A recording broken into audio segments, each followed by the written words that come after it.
আমাদের আজকের এই জুমার আলোচনার আলোচ্য বিষয় হচ্ছে জুমার নামাজের ফজিলত ও গুরুত্ব সম্পর্কে। জুমার নামাজের ফজিলত ও গুরুত্ব সম্পর্কে বিষয়টি খুবই গুরুত্বপূর্ণ, অপরিহার্য একটি বিষয় যা আমাদের সকলেরই জানা থাকা এবং এই বিষয় সম্পর্কে জানা আমাদের অপরিহার্য।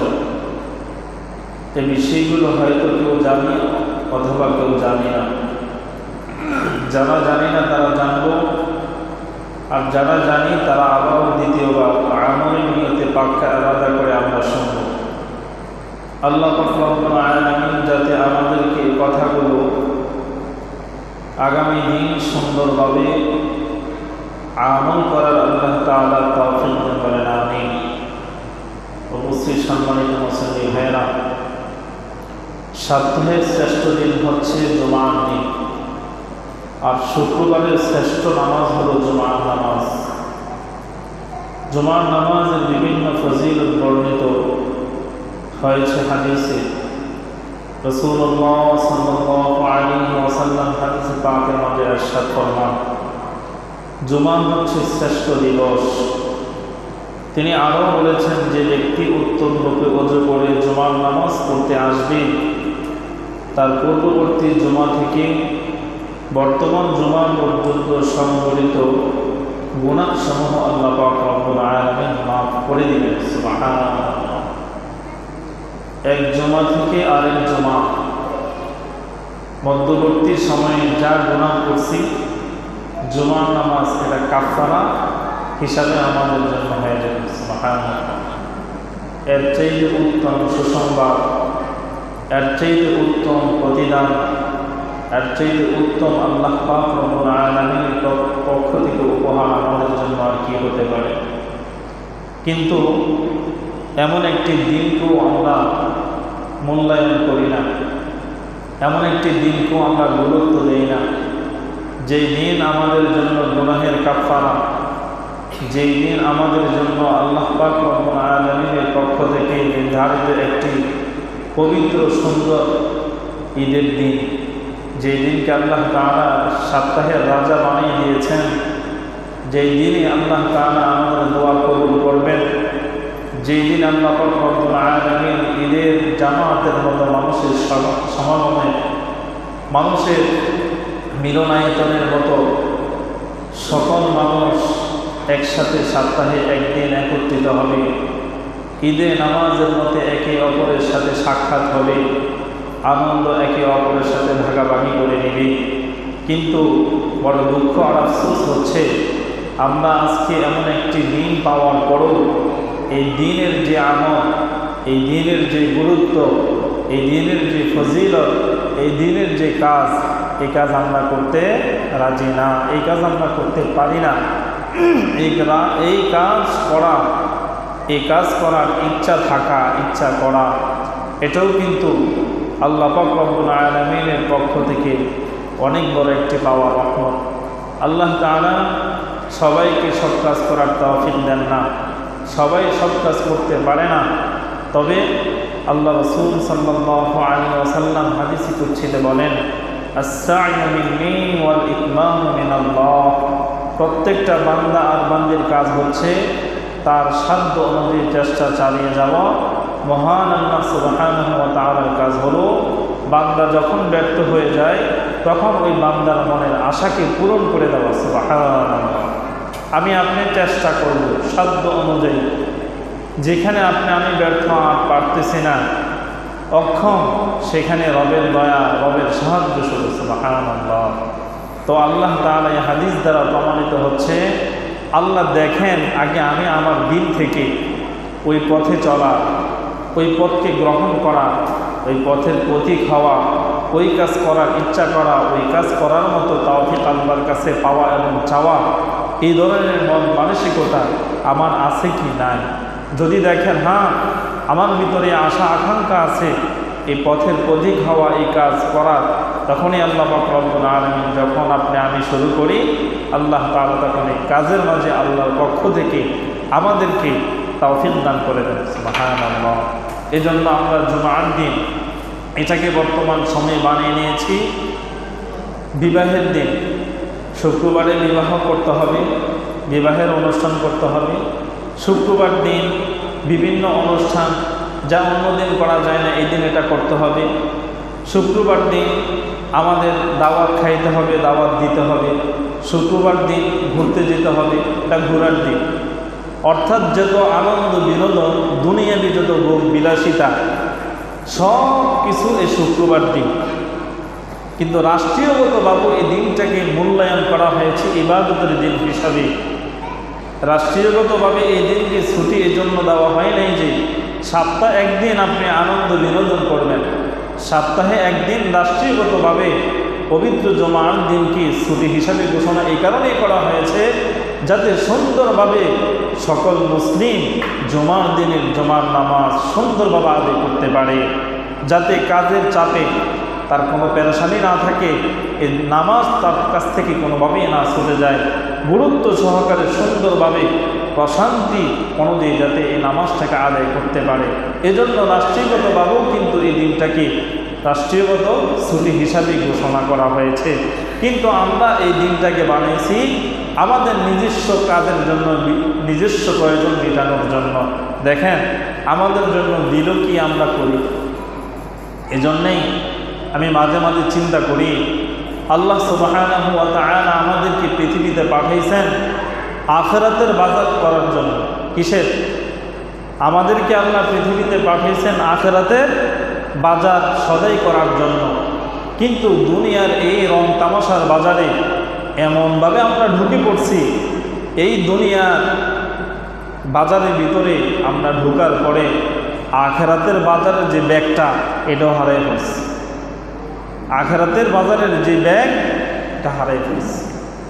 তো আমরা আখিরাতকে আর কোথায় খুঁজে পাবো, আখিরাতকে আর কবে আমরা ক্রয় করব? এজন্য আল্লাহ সুবহানাহু ওয়া তাআলা আমাদেরকে বলেন, বান্দা আমি যে বিশেষ দিনগুলো দিছি এগুলো খুব গুরুত্বপূর্ণ দিন, মূল্যায়ন করো। একটু চিন্তা করেন, এই যে পবিত্র জুমার রাত্র পার হলো, খুবই বরকতপূর্ণ একটি রাত্র, খুবই ফজিলতপূর্ণ একটি রাত্র।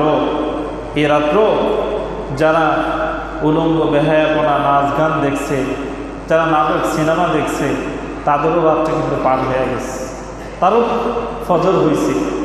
আর যে ব্যক্তি এই রাত্র দাঁড়ায়া দাঁড়ায়া তাহাজ্জুদ নামাজ পড়ছে, জায়নামাজে বসে বসে আল্লাহর নামের জিকির করছে, জায়নামাজে বসে বসে নিজের পাপের কথা স্মরণ করে লজ্জিত হইয়া অনুতপ্ত হয়ে আল্লাহর কাছে আত্মসমর্পণ করে চোখের পানিগুলো ছেড়ে দিয়ে আল্লাহর কাছে তাওবা ইস্তিগফার করতে করতে ফজর হয়েছে, তারও কিন্তু ফজর হয়েছে, তারও রাত্র পার হয়েছে।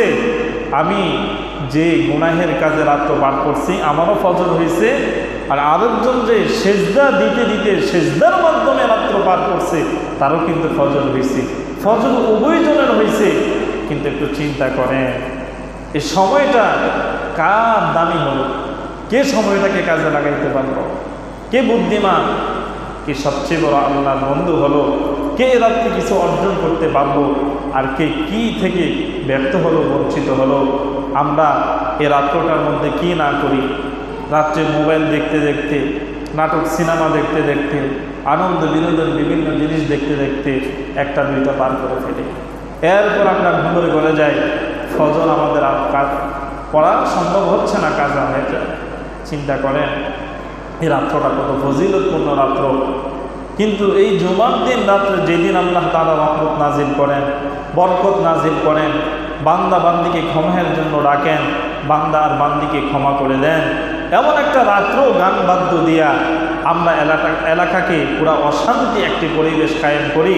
আমার এই গান বাদ্যের আওয়াজের কারণে অনেক তাহাজ্জুদ গুজার মানুষ সুন্দরভাবে নামাজে কেরাত করতে পারে না, অনেক মানুষ রুকুতে তাসবিহ করতে পারে না, অনেক তাহাজ্জুদ গুজার সে যায় নামাজে সেজদা দিয়া শান্তিমতো সেজদাও দিতে পারে না। আল্লাহর কাছে যখন গুনাহগারি শুরু করে আপনার আমার এই গান বাদ্যের কারণে ওই মানুষগুলো তাওবা ইস্তিগফারও করতে পারে না।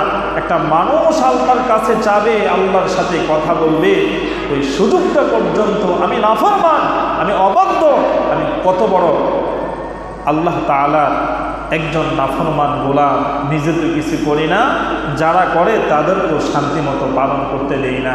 আমার উপায় কি হবে? আমার উপায়টা হবে কি, আমি আল্লাহর কাছে কি জবাব দিব? আমি আল্লাহর কাছে কি নিয়ে হাজির হব যে এই চোখ দিয়া সারা রাত্র এই গুনাহের কাজ করলাম? এই গুনাহে ভরা চক্ষু নিয়া আল্লাহর সামনে কেমনে দাঁড়াই? চক্ষু ভরা গুনাহ নিয়া আল্লাহর সামনে কিভাবে দাঁড়াই? কান ভরা গুনাহ নিয়া আল্লাহর সামনে কিভাবে দাঁড়াবো? জবান ভরা গুনাহ নিয়া আল্লাহর সামনে কিভাবে দাঁড়াবো? হাত পায়ে ভরা গুনাহ নিয়ে আল্লাহর সামনে কিভাবে দাঁড়াবো? এটা তো দুনিয়ার কোনো মালিক না, উনি তো সবচেয়ে বড় মহান মালিক। ওনার সামনে দাঁড়ানোটা কোনো সাধারণ ব্যাপার না। যার সব কিছু খাইলাম, সব কিছু ভোগ করলাম, যিনি বিনা স্বার্থে আমাকে দুনিয়াতে সব কিছু দিলেন, ওনার সামনে ওনার জন্য কি নিয়ে হাজির হব? ওনাকে কি উপহার দিব? জীবনের অঙ্গ প্রত্যঙ্গ সুস্থতা ভোগ কইরা এগুলোর মধ্যে গুনাহ অর্জন করে রবের সামনে যদি দাঁড়ায়, সেদিন আল্লাহর কাছে কি জবাব দিব? জবাব দেওয়ার মতো কি আছে? বলতে পারবো কিছু? জবাব দেওয়ার মতো কোনো রাস্তা নাই। এই জন্য আপনাদের কাছে আমার একটা অনুরোধ থাকবে, যাই কিছু করেন কমাস কম জুমার রাত্রিতে কোনো গুনাহের কাজ আপনারা করবেন না, গুনাহের কাজ করতে দিবেন না। গুনাহের কাজ যেখানে হবে বন্ধ করবেন, প্রতিবাদ করবেন, জবান খুলবেন, হাত দিয়ে বাধা দিবেন। যেই হোক, অন্যদিন যেমনই হোক, জুমার দিন তুমি রহমতের বদলে আমাদের এই এলাকার জন্য গজব আল্লাহর পক্ষ থেকে মঞ্জুর করো না। তোমার হাতে ধরতে হলে হাতে ধরবো, পায়ে ধরতে হলে তোমার পায়ে ধরবো। তারপরে তোমার কাছে অনুরোধ, ভাই এ রাত্রে তুমি গুনাহের কাজ বন্ধ করো, গুনাহের কাজ বন্ধ করো। আমরা যদি ঐক্যবদ্ধ হই, আমরা যদি চেষ্টা করি, ইনশাআল্লাহ আশা করা যায় আমাদের এই কাজগুলো বন্ধ হয়ে যায়। পারবো না ইনশাআল্লাহ? আল্লাহ পাক রব্বুল আলামিন পবিত্র কোরআন কারীমের সূরাতুল জুমার 9 নম্বর আয়াতে কারীমার মধ্যে জুমার গুরুত্ব সম্পর্কে আল্লাহ তাআলা বলতেছেন, ইয়া আইয়ুহাল্লাযীনা আমানু ইযা নুদিয়া লিস-সালাহ মিন ইয়াউমিল জুমআতি ফাসআউ ইলা যিকরিল্লাহ। যখন সালাতের জন্য জুমার দিবসে আহ্বান জানানো হয়, তখন আল্লাহকে স্মরণের উদ্দেশ্যে চলে এসো। ওয়াদারুল বাই', বেচা কিনা দরজা পর্যন্ত তোমরা বন্ধ করে দাও। যালিকুম খায়রুল লাকুম ইন কুনতুম তা'লামুন। আর এটা তোমাদের জন্য উত্তম যদি তোমরা জানতে। আল্লাহ তাআলা প্রথমে বললেন, যখন জুমার নামাজের আযান দেওয়া হয়, জুমার দিকে তোমাদেরকে আহ্বান করা হয়, হাইয়া আলাস সালাহ, হাইয়া আলাল ফালাহ, আসো তোমরা কল্যাণের দিকে, আসো তোমরা সফলতার দিকে, কামিয়াবির দিকে। তখন তোমরা সকল কাজগুলো ছেড়ে দিয়ে তোমরা মসজিদের দিকে চলে আসো আল্লাহর স্মরণে। ওয়াদারুল বাই', তোমরা যদি ব্যবসা বাণিজ্য করো, তোমাদের দোকানগুলোকে বন্ধ করে দাও, ক্রয় বিক্রয় বন্ধ করে দাও, তোমরা আল্লাহর দিকে ছুটে চলো। কেন? যদি তোমরা জানতে এর মাঝে তোমাদের জন্য কল্যাণ আছে। এই নামাজ আমাদের জন্য কল্যাণ আছে, এটা যদি আমরা জানতাম, তাহলে আমার 5টা কাস্টমার আছে, কাস্টমারকে জায়গায় রেখে সেটাও বন্ধ করে বলতাম, আমি নামাজ পড়ে আসি, ওই পর্যন্ত হয়তো দাঁড়ান, না হয় আমার সাথে আসেন, নামাজ পড়েন, বাকি কাজ নামাজের পরে হবে। বলেন তো, আমার কাস্টমার কি সেখানে দাঁড়িয়ে থাকতো না আমার সাথে মসজিদে যেত? আমার সাথে সেও মসজিদে যেত। কিন্তু আমি বড় বিধু, আমি বড় লোভী। 5টা কাস্টমার যদি চলে যায়, আবার কি পাবো? এই 5 কাস্টমারের জন্য দোকানও বন্ধ করি নাই, আমার ক্রয় বিক্রয় বন্ধ করি নাই, নিজেও জামাত হারাইলাম, তাদেরকেও জামাত থেকে বঞ্চিত করলাম। এর দ্বারা আমিও ক্ষতিগ্রস্ত হলাম, সেও ক্ষতিগ্রস্ত হলো। কিন্তু দুনিয়াবি কিছু লাভবান, কিন্তু ক্ষণিকের দুনিয়ায় এ লাভ কিছু না। কিন্তু আরেকজন 5 ওয়াক্ত নামাজি যখনই নামাজের আযান হয়ে যায়, সাথে সাথে শাটার বন্ধ, আল্লাহর দিকে দৌড়ায়। নামাজের পরে যখন আসে তখন থেকে তার কাস্টমারের অভাব নাই। দেখেন না আপনার এরকম দোকানদার অনেক আছে। তাহলে আল্লাহ পাক রব্বুল আলামিন কোরআনুল কারীমের অন্য আয়াতের কারিমার মাঝে বলেন, হে ঈমানদার বান্দা আর বান্দি, তোমরা নামাজ পড়ো, নামাজের পরে তোমরা মাঠে ময়দানে ছড়িয়ে পড়ো রিজিক অন্বেষণের জন্য, রিজিক তালাশের জন্য। এতে আমি আল্লাহ তোমাদের রিজিক সহজেই তোমাদের কাছে পৌঁছে দিব। সুবহানাল্লাহ। রিজিকের মালিক আল্লাহ আপনাকে আমাকে বলতেছেন, তুমি আমার ঘরে আসো, তুমি আমার হক আদায় করো, তারপরে তুমি তোমার দুনিয়াবি পার্থিব জীবনে জীবিকা অর্জনের জন্য তুমি মাঠে ময়দানে ছড়িয়ে পড়ো। আমি আল্লাহ তোমার জীবিকা, তোমার রিজিক তোমার কাছে পৌঁছে দিব। সুবহানাল্লাহ।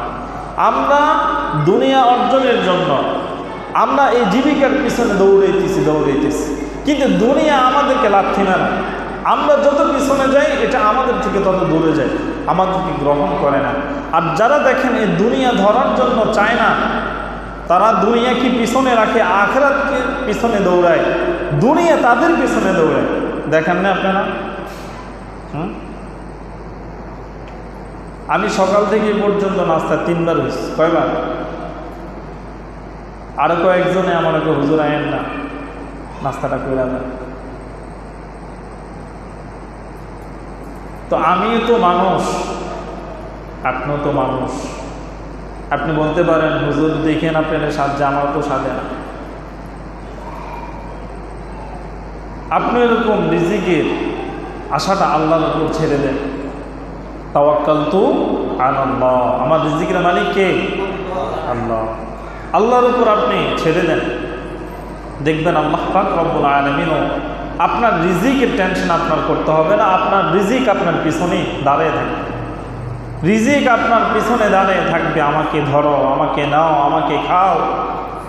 আর আমি যদি তা না করে বরং রিজিকের মালিককে ছেড়ে দিয়ে রিজিকের পিছনে দৌড়াই, আমি দৌড়াইতে পারবো, কিন্তু রিজিক আমার ধরা ছোঁয়া আসবে না। কেন?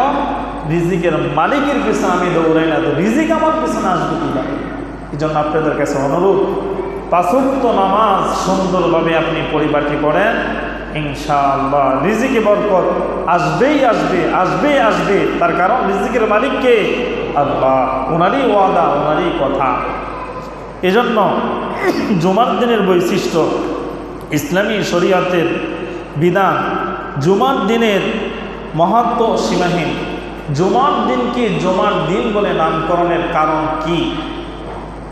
জুমার দিনে আল্লাহ তাআলা হযরত আদম আলাইহিস সালামের শরীরের বিভিন্ন অংশ সংযোজন করেছেন, এক জায়গায় একত্রিত করেছেন। এই জন্য এই দিনকে জুমার দিন বলে নামকরণ করা হয়েছে। কি বললাম? জুমার দিনকে জুমার দিন বলে নামকরণের কারণ হচ্ছে এই দিনে আল্লাহ তাআলা হযরত আদম আলাইহিস সালামের শরীরের বিভিন্ন অংশকে এক জায়গায় একত্রিত করছেন। এই জন্য এই দিনকে জুমার দিন বলে নামকরণ করা হয়েছে। এখন রাসূলুল্লাহ সাল্লাল্লাহু আলাইহি ওয়াসাল্লাম বলেন, এই বরকতের দিনটি আল্লাহ পাক একমাত্র আখিরি পয়গম্বর নবী মুহাম্মদুর রাসূলুল্লাহ সাল্লাল্লাহু আলাইহি ওয়াসাল্লামের উম্মতকে উপহার দিয়েছেন। সুবহানাল্লাহ। এই জুমার দিনটা আমাদের নবী মুহাম্মদ সাল্লাল্লাহু আলাইহি ওয়াসাল্লামের উম্মত আমরা হতে পেরে আমরা খুবই সৌভাগ্যবান, আমরা খুবই চাঁদপোপান। অন্য নবীরা আল্লাহর কাছে দরখাস্ত করছে যাতে এই নবীর উম্মত হতে পারে, কিন্তু আমরা বিনা দরখাস্তেই ওনার উম্মত। ওই হিসাবে আমাদের চাঁদপোপান না? আমাদের ভাগ্য কত ভালো, ওই নবীকেই, ওই নবীর উম্মতদেরকে আল্লাহ তাআলা জুমার দিন একটা পবিত্র দিন দান করছেন। সুবহানাল্লাহ। এজন্য আপনাদের কাছে এখন যে কথাগুলো বলবো খুব গুরুত্ব সহকারে শুনবেন। জুমার দিনের ফজিলত হযরত আবু হুরায়রা রাদিয়াল্লাহু তাআলা থেকে বর্ণিত হাদিসে আসছে, রাসূলুল্লাহ সাল্লাল্লাহু আলাইহি ওয়াসাল্লাম বলেন, জুমার দিনে মসজিদের দরজায় ফেরেশতারা দাঁড়ায়া যায়। জুমার দিন ফেরেশতারা কোথায় দাঁড়ায় যায়? এই দরজায়, মেন দরজায় দাঁড়ায়া যায়। দাঁড়ায়া কি করে? আল্লাহর হাবিব বলেন, জুমার দিন যখন আজান হয়ে যায়, আজানের পরে ফেরেশতারা মসজিদের দরজার মাঝে দাঁড়ায়া যান, খাতা আর কলম নিয়া। সর্বপ্রথম যে মুসল্লি আল্লাহ তাআলার ঘরে প্রবেশ করেন, ওই বান্দার আমল নামে আল্লাহ পাক রব্বুল আলামিন কি পরিমাণ সওয়াব লিপিবদ্ধ করতে ফেরেশতাকে আদেশ করেন। আল্লাহর হাবিব বলেন, আল্লাহর রাস্তায় যদি একটা উট কুরবানি করা হয়, একটা উট কুরবানি করলে যে পরিমাণ তার আমল নামে সওয়াব আল্লাহ তাআলা দিতেন, কোনো বান্দা যদি জুমার দিন সবার আগে আল্লাহর ঘরে প্রবেশ করে জুমার নামাজ আদায়ের জন্য, আল্লাহ সুবহানাহু ওয়া তাআলা ফেরেশতাকে বলেন, ও ফেরেশতা, আমার এই বান্দার আমল নামায় একটা উট কুরবানি করার সমপরিমাণ সওয়াব লিপিবদ্ধ করে দাও। সুবহানাল্লাহ। এরপর আল্লাহর হাবিব বলেন, দ্বিতীয়ত যে আল্লাহর বান্দা আল্লাহ তাআলার ঘরে জুমার নামাজ আদায়ের জন্য প্রবেশ করেন, আল্লাহ তাআলা বলেন, আল্লাহর হাবিব বলেন, যদি একটা গরু কুরবানি করেন, গরু কুরবানি করার কারণে যে পরিমাণ সওয়াব তার আমলনামায় দেওয়া হতো, আল্লাহ তাআলার ঘরে পবিত্র জুমার নামাজ আদায়ের জন্য দ্বিতীয় মুসল্লি হিসাবে আল্লাহর ঘরে ঢোকার কারণে আল্লাহ তাআলা তখন ফেরেশতাকে বলেন, ফেরেশতা, একটা গরু কুরবানি করলে যে পরিমাণ সওয়াব তার আমলনামায় দেওয়া হতো, তুমি আমার এই বান্দার আমলনামায় একটি গরু কুরবানি করার সওয়াব লিপিবদ্ধ করে দাও। সুবহানাল্লাহ। এরপর আল্লাহ হাবিব বলেন, তৃতীয়ত যেই ব্যক্তি আল্লাহ তাআলার ঘরে জুমার নামাজের জন্য প্রবেশ করবেন, আল্লাহ রাস্তায় একটি দুম্বা কুরবানি করলে যে পরিমাণ সওয়াব হতো, আপনি আমি তৃতীয় মুসল্লি হওয়ার কারণে আল্লাহ পাক রব্বুল আলামিন বলেন, ফেরেশতারে, আমার বান্দার আমলনামায় একটা দুম্বা কুরবানি করার সমপরিমাণ সওয়াব লিপিবদ্ধ করে দাও। সর্বশেষ যে আল্লাহর বান্দা আল্লাহর ঘরে পবিত্র জুমার দিনের মুসল্লি হবে, তার আমলনামায় কি পরিমাণ সওয়াব লিপিবদ্ধ করা হবে? আল্লাহর হাবিব বলেন, সর্বশেষ জুমার দিনের মুসল্লি হিসাবে যে আল্লাহর ঘরে প্রবেশ করবে, তার আমলনামায় আল্লাহর রাস্তায় একটা ডিম যদি দান করা হয়, যে পরিমাণ সওয়াব দেওয়া হবে, একটা ডিমের সমপরিমাণ সওয়াব তার আমলনামায় দেওয়া হবে। সুবহানাল্লাহ। তাহলে আল্লাহ শুরু থেকে নিয়ে শেষ পর্যন্ত কাউকে বঞ্চিত করেন নাই। এই হাদিস দ্বারা জুমার দিনের ফজিলত আছে নাকি নাই? প্রমাণিত হচ্ছে কি হচ্ছে না? তাহলে যে আগে আসে সে লাভে আছে না লসে আছে? কথা কম। যে প্রথমে আসে সে লাভে আছে না লসে আছে? আর যে সর্বশেষ আসে তার কি লস আছে? লস নাই।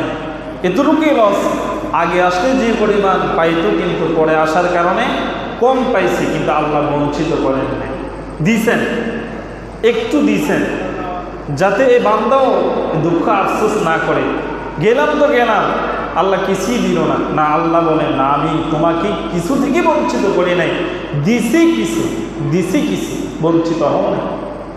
তো যে আল্লাহ আপনাকে আমাকে আসলে পরে এই পরিমাণ দিতে পারেন, শেষে আসলে পরেও বঞ্চিত করেন না, সে আল্লাহ চাইলে তো যা এখানে বর্ণনা করেছে এর চাই তো বেশি দিতে পারেন না? তাহলে আপনার আমার এখন জুমার দিনে সবার শেষে আসবেন না সবার আগে আসবেন? সবার শেষে আসবেন না সবার আগে আসবেন? জুমার দিন তো নামাজ আপনাকে পড়তেই হবে, আসবেনই আপনি পরে কেন আসেন? এখন আমরা যদি জুমার নামাজ না পড়ি, জুমার নামাজকে ছেড়ে দিই, এই জুমার নামাজ না পড়া এবং জুমার নামাজকে ছেড়ে দেওয়া, এটার পাপ যে কত ভয়াবহ, এ সম্পর্কে কিছু না শুনলে জুমার দিনের কদর এবং গুরুত্ব আমাদের মোটেই বুঝে আসবে না। তার কারণ আমরা এমন এক জাতি, যখন আশার বাণী শোনাই তখন মোটামুটি শরীরে একটা ইমেজ আসে, আর যখন আরেকটু ভয়ানক বেশি সম্পর্কে কিছু শোনায় তখন মন পুরোপুরি এদিকে আকৃষ্ট হয়। এজন্য আল্লাহ তাআলা সর্বপ্রথম ফজিলতের কথা শুনেছে। এখন যদি না করো তোমারে কি দিব শাস্তিরা, এটা একটু শোনো, এরপরও যদি আবার ভালো হয়ে যাও তাহলে তোমারে কি পুরস্কার দিব তাও শোনো। তাহলে এখন আমরা শুনবো কি? জুমার দিনের জুমার নামাজ যদি কেউ ছেড়ে দেয়, জুমার নামাজ না পড়ে, তার ভয়াবহতা কি? আল্লাহর হাবিব সাল্লাল্লাহু আলাইহি ওয়াসাল্লাম বলেন, প্রতিটি মুসলিমকে অবশ্যই যারা বালেগ প্রাপ্তবয়স্ক তাদের উপর জুমার নামাজ আদায় করা হলো ফরজ। যদি একে একে কোনো আল্লাহর বান্দা 3 জুমার নামাজকে ছেড়ে দেয়, কত? যদি একে একে কোনো আল্লাহর বান্দা 3 জুমার নামাজ ছেড়ে দেয়, জুমার নামাজ না পড়ে, আল্লাহ পাক রব্বুল আলামিন তার এই দিলের মাঝে এমন মোহর মারেন যা কখনো মোছা যায় না, যা কখনো রদ বদল করা যায় না। নাউজুবিল্লাহ। আল্লাহ তাআলা যদি মোহর মেরে দেন, মোহর মারা দিল এত শক্ত, এই মানুষের দিল কখনো কাঁদে না, কখনো নরম হয় না, কখনো সে অনুতপ্ত হয় না, লজ্জিত হয় না, বেহায়া হয়ে যায়। আল্লাহর হাবিব বলেন, ইযা লাম তাস্তাহি ফাসনা মা শি'তা। যার হায়া লজ্জা নাই, তার মনে যা চায় সে তাই করতে পারে। আপনি কি চান একজন বেহায়া মানুষ হইতে? আপনি কি চান একজন নির্লজ্জ মানুষ হইতে? আপনি কি চান আপনার কোনো শরম না থাক মানুষ আপনাকে বেহায়া বলক? চান কি? তাহলে জুমার নামাজ ছাড়া যাবে না, জুমার নামাজ অবশ্যই পড়তে হবে। আর যদি ভাইজান ছেড়ে দেন, আপনার আমার এই দিলের মাঝে মোহর মেরে দিবেন কে? আল্লাহ। আল্লাহ কত দুঃখ আফসোস করে বলতেছেন, বান্দা আমি আল্লাহ তোমাকে ভালোবাসি, আমি আল্লাহ তোমাকে দয়া করি, আমি আল্লাহ চাই না তোমাকে জাহান্নাম দিতে, আমি আল্লাহ চাই না তোমাকে ধ্বংস করতে, আমি আল্লাহ চাই ক্ষমা করে তোমাকে জান্নাতে দিতে। মুসলমানই যদি জাহান্নামে যেতে হয়, যারা বেদিন বেঈমান তাদের অবস্থা কি হবে? এজন্য একটু আশার বাণী আল্লাহ তাআলা বলতেছেন, বান্দারে যত বড় গুনাহগার হও, সেই গুনাহ যদি স্বীকার করো, অনুতপ্ত হয়ে আমার কাছে ক্ষমা চাও, আমি আল্লাহ তোমাকে মাফ করে দিব। সুবহানাল্লাহ। এমন একটা মালিক, শুধু ক্ষমা করে নাকি উসিলা খুঁজে, কি খুঁজে? আর আমরা দুনিয়ার মানুষ কারে কেমনে ধরে ইচ্ছা মতো চেঁচা দিব, এই কৌশল খুঁজি কেমনি যে তারে পাই। যদি কোনোভাবে শুধু পাইছি তো বোঝানো তারে, তো তার খবর আছে 12 মাস বছর যায় না, আর 30 দিনে মাস যায়, তারে বোঝানো কয়দিনই বছর আর কয়দিনে মাস, ঠিক না? আমরা মানুষকে শাস্তি দেওয়ার জন্য মানুষের দোষ খুঁজি, আল্লাহ বান্দাকে ক্ষমা করার জন্য ওসিলা খোঁজে। তাহলে দয়া বেশি কি মানুষের না আল্লাহ? কিন্তু তারপরও আল্লাহর কাজ করতে ভালো লাগে না, আল্লাহর কথা শুনতে ভালো লাগে না, আল্লাহর পথে চলতে ভালো লাগে না, আল্লাহর বিধান ফরমান অনুযায়ী জীবনকে সাজাইতে ভালো লাগে না, নিজের জীবন জিন্দিগি নিজের মনের মতো সাজাইতে নিজের ভালো লাগে। এই ভালো লাগাতে অশান্তি, শান্তি তো নাই। আর আল্লাহর বিধান অনুযায়ী চলাতে শান্তি না অশান্তি? শান্তি আর শান্তি আর শান্তি। এজন্য রাসূলুল্লাহ সাল্লাল্লাহু আলাইহি ওয়াসাল্লাম হাদিসে পাকের মাঝে আরও বলেন, আল্লাহ পাক রব্বুল আলামিন যেই বান্দা আর বান্দি কোনো অনিষ্ট অথবা ভয় ছাড়া, কোনো অনিষ্ট অথবা ভয়ের কোনো ওজর ছাড়া জুমার নামাজকে ছেড়ে দেয়, আল্লাহ পাক রব্বুল আলামিন তার নামটা মুনাফিকদের এমন তালিকায় লেখেন, জীবনও কখনো সেই মুনাফিকের তালিকা থেকে আল্লাহ তার নাম কর্তন করবেন না। নাউযুবিল্লাহ। শুধু এখানের কথা ওইখানে, এই জনের দোষ ওই জনের কাছে বললেই, ওয়াদা ভঙ্গ করলেই শুধু মুনাফিক হয় না। সবচেয়ে বড় মুনাফিক তো হলো ওই ব্যক্তি যে রূহের জগতে আল্লাহর কাছে ওয়াদা করে আসছিল। আল্লাহ বলছিলেন, আলাস্তু বিরাব্বিকুম, আমি কি তোমার রব নয়? আমরা সেদিন সবাই এক বাক্যে বলেছিলাম, ক্বালু বালা, হ্যাঁ আপনি তো আমাদের রব। সেই রবের কথা উনি রব যে স্বীকার করে আসার পরে দুনিয়াতে যখন রবের ফরমান মানি না, বিধান মানি না, এর চাইতে বড় মুনাফিক আর কে হতে পারে? এজন্য আল্লাহ বলছেন, কেউ যদি অনিষ্টতা বা ভয় ছাড়া জুমার নামাজকে ছেড়ে দেয়, আমি আল্লাহ তার নামটাকে ফেরেশতাকে বলি, তুমি মুনাফিকের তালিকায় লিপিবদ্ধ করে দাও, আর এই নাম কখনো মুনাফিকের তালিকা থেকে কর্তন করা হবে না। নাউযুবিল্লাহ। মুনাফিকের শাস্তিটা কি? না জান্নাত না জাহান্নাম, তার মধ্যবর্তী স্থানে রাখা হবে। যারা জাহান্নামী তো জাহান্নামে চলে যাবে, একটা শান্তি আছে, যাক জাহান্নামী হয়ে গেছে। আর যারা জান্নাতে চলে গেছে, জান্নাতে হয়ে গেছে, তাও শান্তি, জান্নাতে চলে আসছে। যারা জান্নাতিও না জাহান্নামীও না, মধ্যবর্তী অবস্থানে রাখার পরে তার কি পরিমাণ দুঃখ আফসোস সেদিন হবে, এটা যে পড়বে সে ছাড়া কেউ বোঝানোর মতো কোনো ভাষা নাই। এজন্য আল্লাহর কাছে সবসময় দোয়া করেন, আল্লাহ আমাকে মুনাফিক হিসাবে আপনি কবুল করেন না, আমার নাম মুনাফিকের তালিকায় লিপিবদ্ধ করেন না, মুনাফিকের আচরণ আমার মধ্যে রাখিয়েন না, মুনাফিক থেকে আমাকে বাঁচিয়ে দেন যদিও নামটা লেখা হয়ে থাকে। হে রব, আপনার কাছে প্রার্থনা করি নামটা আপনি কর্তন করে দেন, বলেন আমিন। সম্মানিত মুসল্লি ভাইয়েরা, এখন একটা ছোট্ট মাসআলা আমরা শুনব, যে বিষয়টা আমরা অনেক সময় অধিকাংশ মানুষ 100-তে 100 ভুল করি। বিষয়টা হচ্ছে কি, জুমার দিন আমরা যখন জুমার নামাজ পড়তে আসি, ইমাম সাহেব 1 রাকাত পড়ে ফেলছেন। কয় রাকাত? কথা বলেন আমার সাথে, এটা মাসালা, এটা কানসু করার মতো কিছু না। ইমাম সাহেব 1 রাকাত নামাজ কি পড়ে ফেলছেন। জুমার নামাজ কয় রাকাত? 2 রাকাত ফরজ, 1 রাকাত পড়ে ফেলছেন। আছে আর কয় রাকাত? 1 রাকাত। এখন বাকি 1 রাকাত যখন ইমাম সাহেব সালাম ফিরিয়ে দিবেন, যে 1 রাকাত আমার ছুটে গেছে সেটা নিজে আদায় করে নিন, জুমার নামাজ কি হয়ে যাবে। কিন্তু এখন দেখা গেল আমি প্রথম রাকাতও পাই নাই, দ্বিতীয় রাকাতে এমন একটা সময় আসছি যে সময় দ্বিতীয় রাকাতের রুকু ইমাম সাহেবের সাথে ধরতে পারি নাই। কি ধরতে পারি নাই? রুকু। যদি আমি রুকু ধরতে না পারি তাহলে জুমার নামাজ আমার হবে না, আমাকে 4 রাকাত জোহরের নামাজ আদায় করে নিতে হবে। আর যদি আমি ইমাম সাহেবের সাথে দ্বিতীয় রাকাতে রুকু আমি পেয়ে যাই, তাহলে আমি বাকি 1 রাকাত নামাজ যদি নিজে আদায় করি তাহলে জুমার নামাজ কি আদায় হয়ে যাবে। প্রশ্ন হতে পারে, হুজুর জামাত তো হয়ে গেছে, পরবর্তী আমরা আরো কয়েকজন যদি জামাত করি হবে না? কয়েকজনের জন্য জামাত ধর্তব্য না। জুমার নামাজ জামাত ছাড়া কখনো আদায় করা যাবে না। হ্যাঁ, এখানে যদি বিশাল বড় জামাত হয়, অনেক মানুষের সমাগম হয়, এক জামাতে মানুষের নামাজ পড়া সম্ভব না হয়, তাহলে দ্বিতীয় আরেকটি জামাত পড়া যাবে। কিন্তু এখানে মানুষ 3.5 জন, এটাই পুরে না, আবারও দ্বিতীয় জামাত, এটা শরীয়ত বহির্ভূত কাজ ছাড়া আর কিছু না। এজন্য জুমার দিন আমরা যারা এইভাবে নামাজ পাই না, তাহলে 1 রাকাত যদি না পাই, দ্বিতীয় রাকাত ইমাম সাহেবের সাথে পড়ার পর উনি যখন সালাম ফিরিয়ে দিবেন বাকি 1 রাকাত আদায় করে নিব। আর যদি দ্বিতীয় রাকাতে আসার পর রুকু পাই, তাহলেও আমি বাকি আরেক রাকাত পড়লে নামাজ আদায় হয়ে যাবে। আর যদি রুকু আমি দ্বিতীয় রাকাতে নাই পাই, তাহলে জুমার নামাজ আমার এখানে শরীক হয়ে কোনো লাভ নাই, আমাকে 4 রাকাত জোহর পড়তে হবে। কয় রাকাত?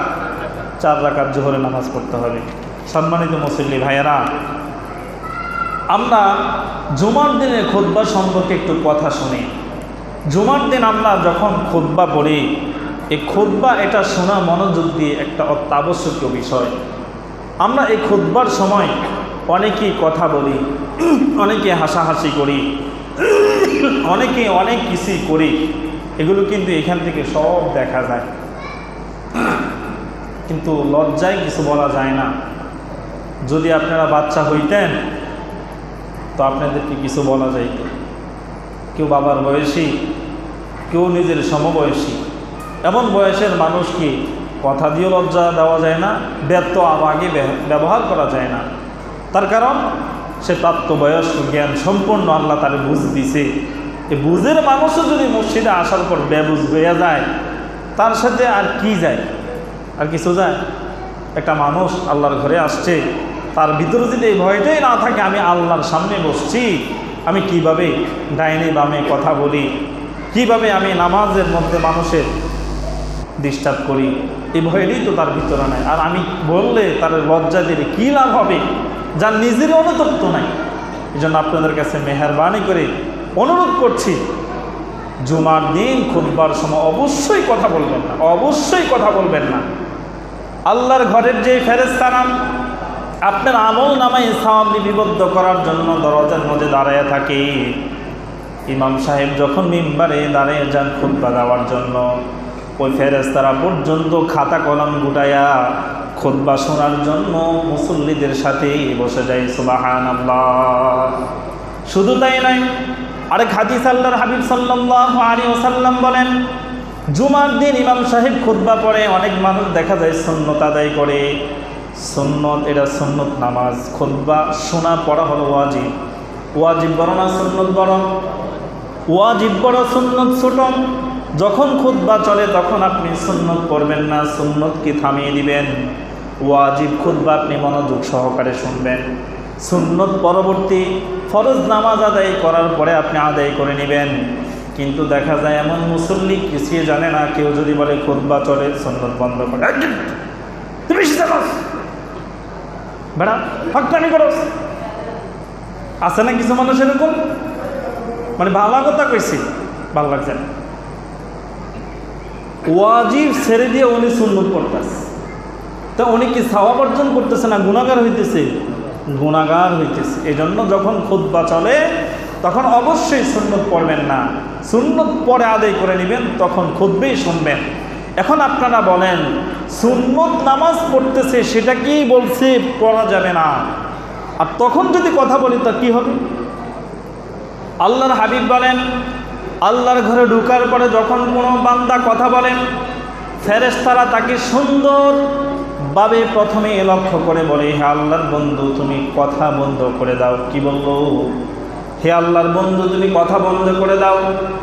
প্রথমবার তাকে নিষেধ করার পরে যখন কথা বন্ধ করল না, দ্বিতীয়বার আবারও ফেরেশতা বলে, হে আল্লাহর বান্দা তুমি কথা বন্ধ করে দাও।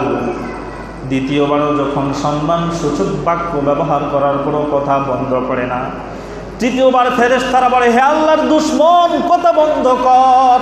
নাউযুবিল্লাহ। কই বন্ধু, কই বান্দা, কই দুশমন? কিন্তু এই মসজিদে আসার পর কত কথা যে মনে হয়, আল্লাহ, এর আগে একটু মনে থাকে।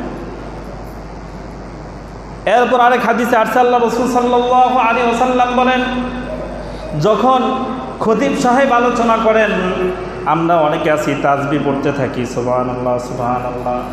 না না, খতিব সাহেব যখন আলোচনা করেন তখন তোমার সুবহানাল্লাহ সুবহানাল্লাহর চাইতে খতিব সাহেবের আলোচনা শোনা তোমার জন্য শ্রেষ্ঠ। শুধু শ্রেষ্ঠ না, কেমন? আল্লাহর হাবিব বলেন, 70 বছর নফল ইবাদত করলে যেই পরিমাণ সওয়াব তোমার আমলনামায় লিপিবদ্ধ করা হবে, একটা দ্বীনি বিষয় যদি তুমি এখান থেকে অর্জন করো, 70 বছর নফল ইবাদত করার সমপরিমাণ সওয়াব তোমার আমলনামায় দেওয়া হবে। সুবহানাল্লাহ। দেখছেন, আমরা হুজুর আলোচনা হুজুর করক না, সমস্যা কেন করতে থাকি। আপনি তসবিহ পড়লে আমার কথা শুনেন কীভাবে? আমার মাথায় ধরেন। তাহলে আপনার তসবিহ পড়ার সওয়াব বেশি না আমার কথা শোনার সওয়াব বেশি? এরপর আল্লাহর হাবিব বলেন, কিছু কিছু মানুষ আছে জুমার দিন, জুমার আদব বলতেছে এখন, জুমার আদব মসজিদে যখন আসে, আসার পরে আসছে সবার শেষে, কিন্তু এই বান্দা আসে সবার আগে। আসে নাকি নাই? আসছে সবার পরে, কিন্তু আইসা সামনের কাতারে আসে, সে মানুষের কাঁধ ডেঙ্গিয়া ডেঙ্গিয়া আসে। আল্লাহর হাবিব বলেন, তুমি যখন আল্লাহর ঘরে আসছো, যেই জায়গায় তুমি জায়গা পাও সেখানে বসে যাও। মানুষের কাঁধ ডেঙ্গিয়া ডেঙ্গিয়া তুমি সামনের কাতারে আসার তোমার অধিকার নাই। যারা এগুলো করেন চরম বেয়াদবি করেন। আরেক হাদিসে আল্লাহর হাবিব বলেন, মসজিদে ঢোকার পরে কোনো আল্লাহর বান্দা যেখানে বসে গেছে এটি তার জায়গা, এমন কোনো মানুষের অধিকার নাই এখান থেকে তাকে উঠিয়ে দেওয়া, তুমি উঠে যাও, এখানে আমি বসবো। তার কারণে ঘরটা কার? জোরে বলেন, এই ঘরটা কার? এখানে গরিব ধনী সবাই কি? জোরে বলেন, সবাই কি? কোনো ভেদাভেদ নাই। গরিব ধনী একাকার, এক কাতারে কাঁধ মিলে যেমন নামাজ পড়তে কোনো ভেদাভেদ নাই। আল্লাহ তাআলাও বলেন, এই ঘরে ঢোকার পরে আর কোনো ভেদাভেদ থাকে না, যেখানেই জায়গা সেখানে বসে পড়ো। কিন্তু আসছেন আপনি পরে, আবার আপনি সামনের কাতারে, এটা কিন্তু ভালো লক্ষণ না।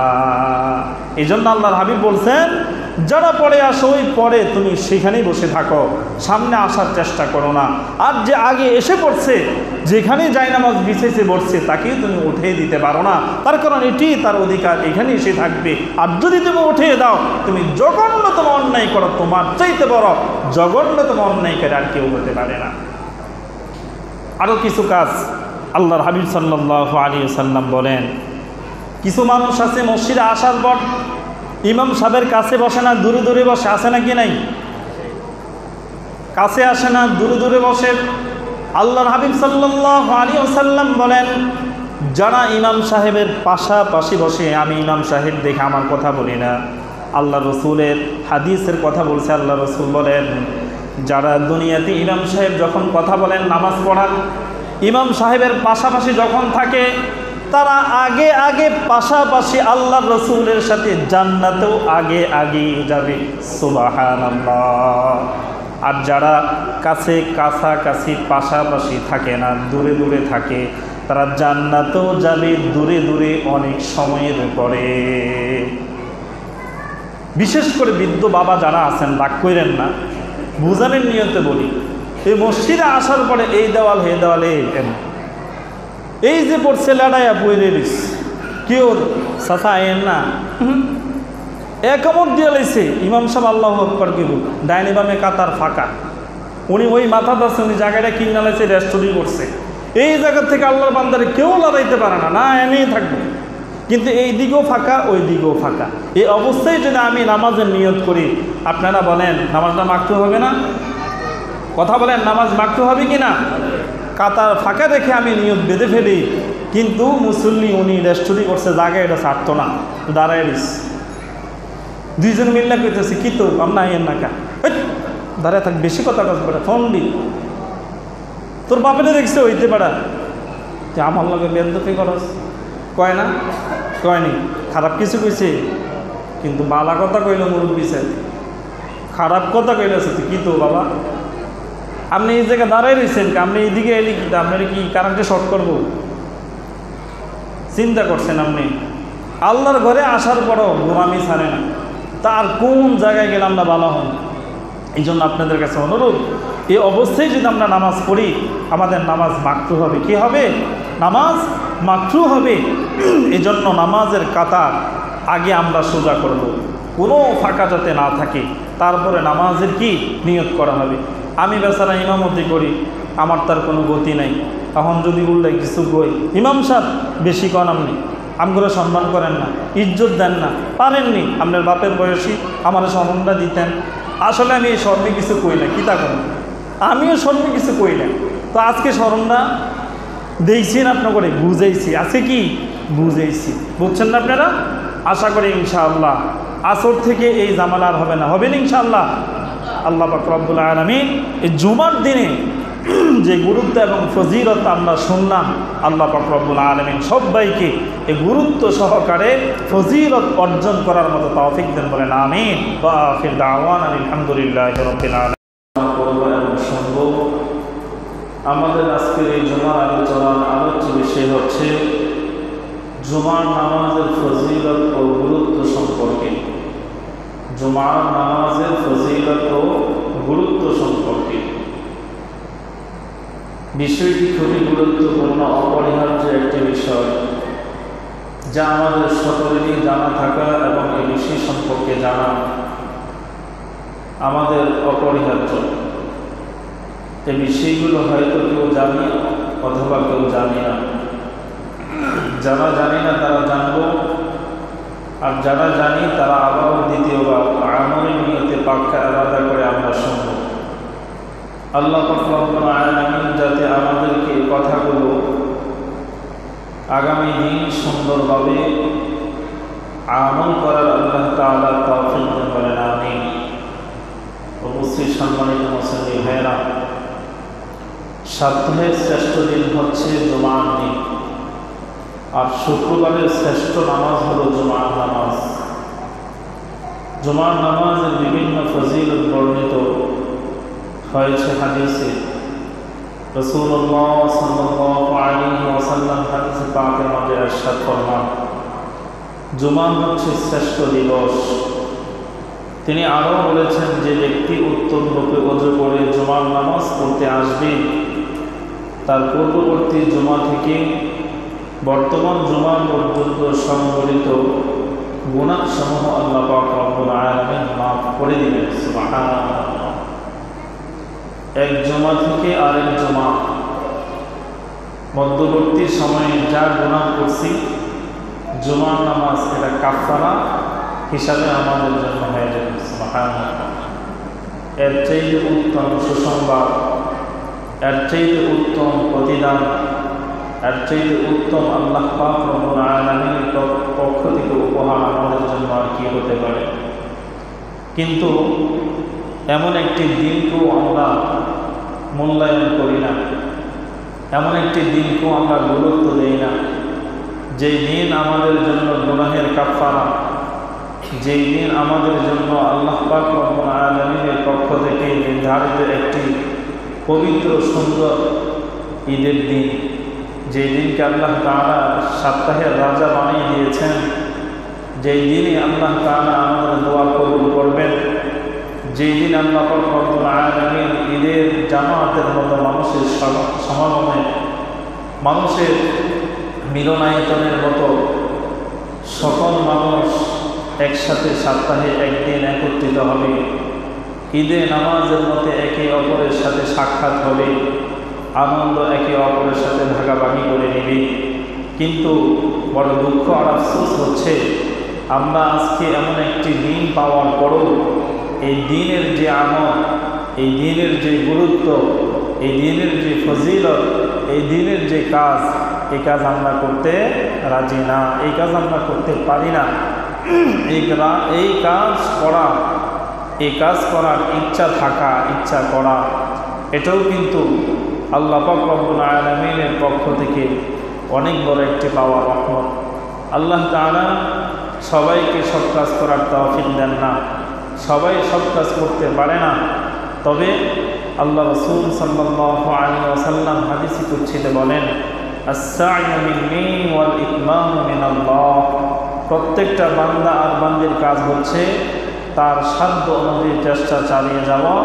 মহান আল্লাহ সুবহানাহু ওয়া তাআলার কাজ হলো বান্দা যখন ব্যর্থ হয়ে যায় তখন ওই বান্দার মনের আশাকে পূরণ করে দেওয়া। সুবহানাল্লাহ, আমি আপনি চেষ্টা করব সাধ্য অনুযায়ী, যেখানে আমি ব্যর্থ পারতেছি না, অক্ষম, সেখানে রবের দয়া, রবের সাহায্য শুরু। সুবহানাল্লাহ। তো আল্লাহ তাআলা এই হাদিস দ্বারা প্রমাণিত হচ্ছে, আল্লাহ দেখেন আগে আমি আমার দিল থেকে ওই পথে চলা, ওই পথকে গ্রহণ করা, ওই পথের পথিক হওয়া, ওই কাজ করার ইচ্ছা করা, ওই কাজ করার মতো তাওফিক আল্লাহর কাছে পাওয়া এবং চাওয়া, এই ধরনের মন মানসিকতা আমার আছে কি নাই। যদি দেখেন হ্যাঁ আমার ভিতরে আশা আকাঙ্ক্ষা আছে এই পথের পথিক হওয়া, এই কাজ করার, তখনই আল্লাহ পাক রব্বুল আলামিন যখন আমি শুরু করি, আল্লাহ তাআলা তখন এই কাজের মাঝে আল্লাহর পক্ষ থেকে আমাদেরকে তৌফিক দান করে দেন। সুবহানাল্লাহ। এই জন্য আমরা জুমার দিন এটাকে বর্তমান সময়ে বানিয়ে নিয়েছি বিবাহের দিন। শুক্রবারে বিবাহ করতে হবে, বিবাহের অনুষ্ঠান করতে হবে। শুক্রবার দিন বিভিন্ন অনুষ্ঠান, যা অন্য দিন করা যায় না, এই দিন এটা করতে হবে। শুক্রবার দিন আমাদের দাওয়াত খাইতে হবে, দাওয়াত দিতে হবে।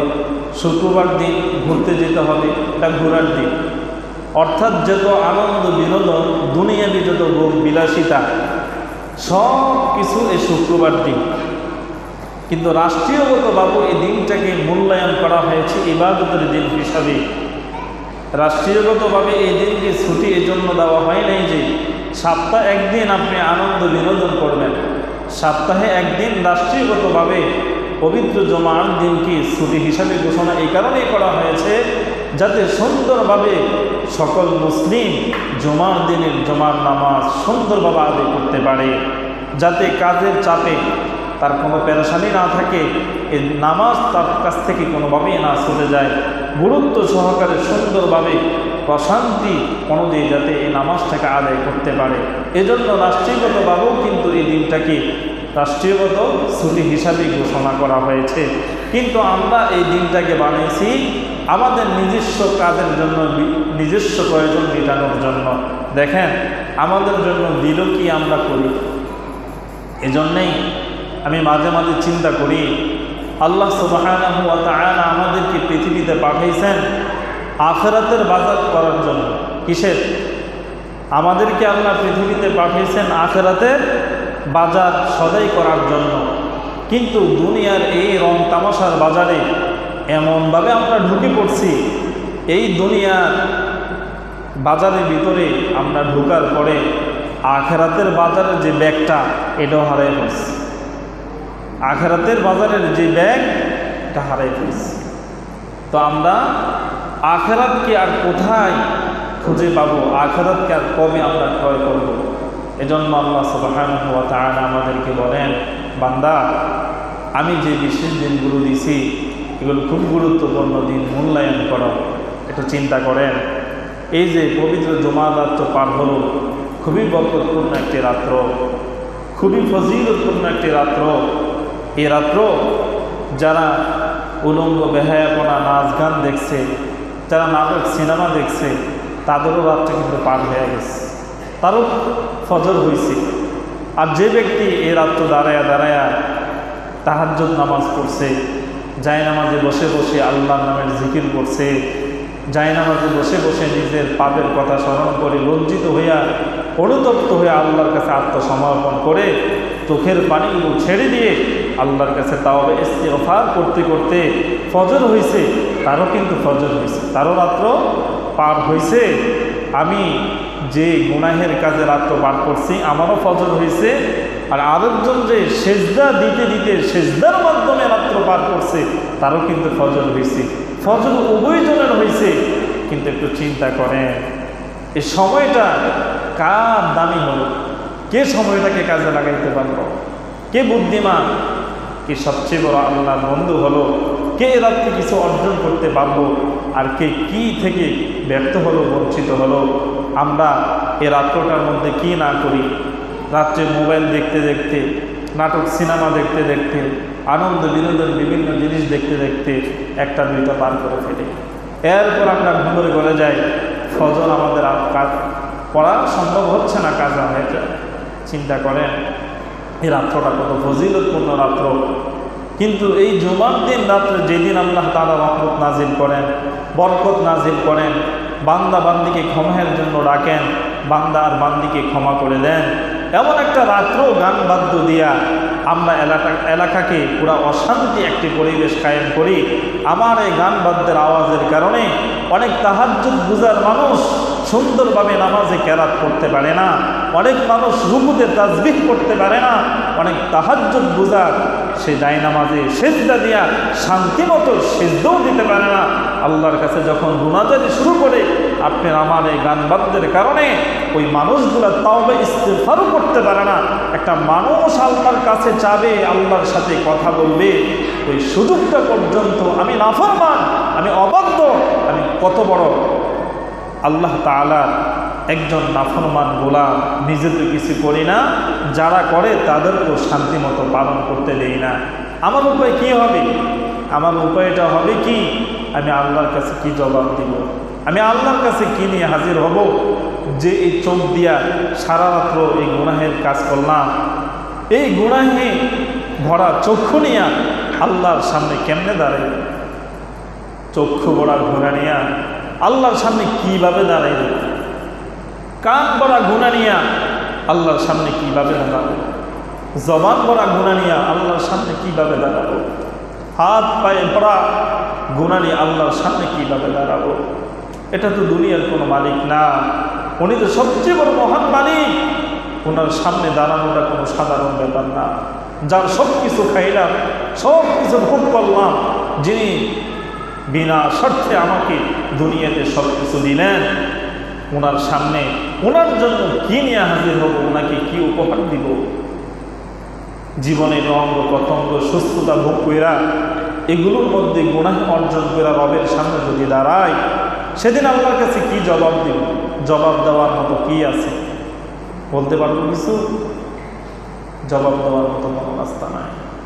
এই জন্য আপনাদের কাছে আমার একটা অনুরোধ থাকবে, যাই কিছু করেন কমাস কম জুমার রাত্রিতে কোনো গুনাহের কাজ আপনারা করবেন না, গুনাহের কাজ করতে দিবেন না।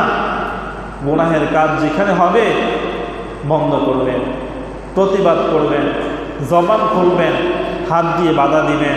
যেই হোক, অন্যদিন যেমনই হোক, জুমার দিন তুমি রহমতের বদলে আমাদের এই এলাকার জন্য গজব আল্লাহর পক্ষ থেকে মঞ্জুর করো না। তোমার হাতে ধরতে হলে হাতে ধরবো, পায়ে ধরতে হলে তোমার পায়ে ধরবো। তারপরে তোমার কাছে অনুরোধ, ভাই এ রাত্রে তুমি গুনাহের কাজ বন্ধ করো, গুনাহের কাজ বন্ধ করো।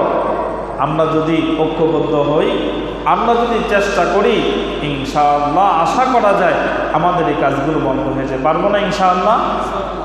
আল্লাহ পাক রব্বুল আলামিন পবিত্র কোরআন কারীমের সূরাতুল জুমার 9 নম্বর আয়াতে কারীমার মধ্যে জুমার গুরুত্ব সম্পর্কে আল্লাহ তাআলা বলতেছেন, ইয়া আইয়ুহাল্লাযীনা আমানু ইযা নুদিয়া লিস-সালাহ মিন ইয়াউমিল জুমআতি ফাসআউ ইলা যিকরিল্লাহ। যখন সালাতের জন্য জুমার দিবসে আহ্বান জানানো হয়, তখন আল্লাহকে স্মরণের উদ্দেশ্যে চলে এসো। ওয়াদারুল বাই', বেচা কিনা দরজা পর্যন্ত তোমরা বন্ধ করে দাও। যালিকুম খায়রুল লাকুম ইন কুনতুম তা'লামুন, আর এটা তোমাদের জন্য উত্তম যদি তোমরা জানতে। আল্লাহ তাআলা প্রথমে বললেন, যখন জুমার নামাজের আযান দেওয়া হয়, জুমার দিকে তোমাদেরকে আহ্বান করা হয়, হাইয়া আলাস সালাহ হাইয়া আলাল ফালাহ, আসো তোমরা কল্যাণের দিকে, আসো তোমরা সফলতার দিকে, কামিয়াবির দিকে।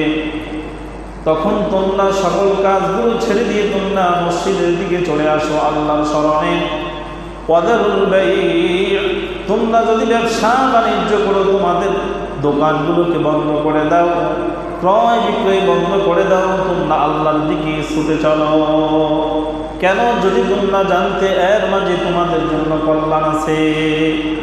এই নামাজ আমাদের জন্য কল্যাণ আছে, এটা যদি আমরা জানতাম তাহলে আমার 5টা কাস্টমার আছে, কাস্টমারকে জায়গায় রেখে সেটাও বন্ধ করে বলতাম, আমি নামাজ পড়ে আসি, ওই পর্যন্ত হয়তো দাঁড়ান, না হয় আমার সাথে আসেন, নামাজ পড়েন, বাকি কাজ নামাজের পরে হবে। বলেন তো, আমার কাস্টমার কি সেখানে দাঁড়িয়ে থাকতো না আমার সাথে মসজিদে যেত? আমার সাথে সেও মসজিদে যেত। কিন্তু আমি বড় বিধু, আমি বড় লোভী। 5টা কাস্টমার যদি চলে যায়, আবার কি পাবো?